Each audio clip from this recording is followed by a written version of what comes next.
վեր ընկեք։ Տակ մի հատ գրիչ տվեք։ Ուրեմն ով է պատասխանում 10-ը։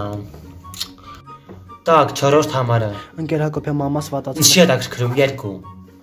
7-րդ համարը։ Ընկեր Հակոբյան ես գիտեի այսօր 10։ Չի հետաքրքրում 2։ 16-րդ համարը։ Մի հատ կրկնեմ։ Ինչ չի հետաքրքրում 2։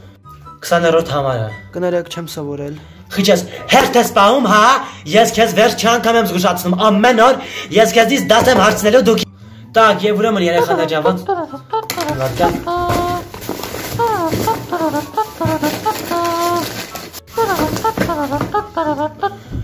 Դասի եմ, հա, աղջի ուրեմն այսօր եմ փչացած լիերբս են ասում եմ, յախ քեզ ինչ գեշ շարֆես հանքել, ուզում ես շարֆով։ Հա դե ինձ թվում է այս երկու։ Ընկեր Հակոբյան կարելի է դուրս։ Տղա ջան, չես տեսնում, խոսում եմ հեռախոսով։ Հալիս